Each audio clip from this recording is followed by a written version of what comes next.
국제통화기금은 즉 IMF죠. 최근 중국 경제의 경착륙을 경고하였습니다. 중국이 구조개혁은 뒤로 미룬 채 돈을 풀어서 경기 부양을 계속하면 5년 이내에 성장률이 4%대로 반토막 난다는 것입니다. 중국 경제 비관론은 전혀 새로운 것이 아닙니다만 이번 IMF의 경고는 귀담아 들을 필요가 있습니다.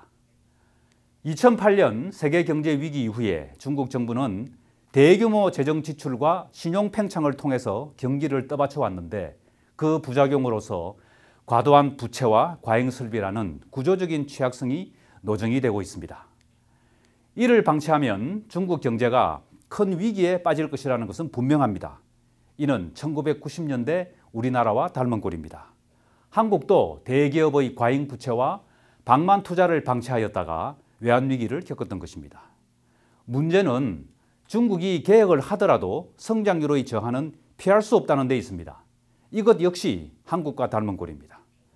한국은 외환위기 이후에 IMF 처방에 따라서 강력한 구조개혁을 하였는데 경제 성장률은 이전 10년간의 8%대에서 이후 10년간은 4%대로 추락하였습니다.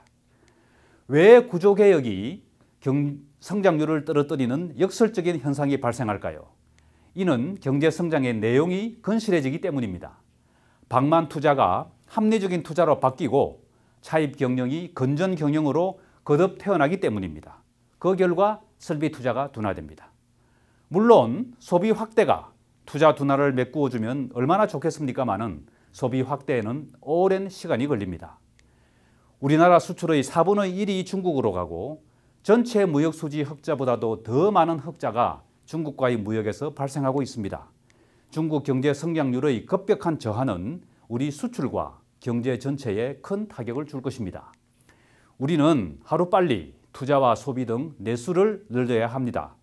이를 위해서 해결해야 할 과제들이 산적해 있습니다만 실천의 속도는 느리기만 합니다. 정치권은 죽은 대통령에게 흠집을 내고 지난 대선 결과에 시비를 거는 등 과거에 몰입할 뿐 미래로 나아가는 창조 정치에는 눈을 감고 있습니다. 행정부 역시 많은 시책을 발표하고 있습니다만 그 시책들이 과연 현장에서 어떤 성과를 낼지는 아직은 불확실합니다. 우리나라가 2008년 이후에 세계 경제 위기를 잘 헤쳐나올 수 있었던 것은 중국을 비롯한 신흥 개도국 시장을 성공적으로 공략하였기 때문입니다. 신흥 개도국 경제의 둔화가 예상되는 현 시점에서 더 늦기 전에 대비를 서둘러야 하겠습니다.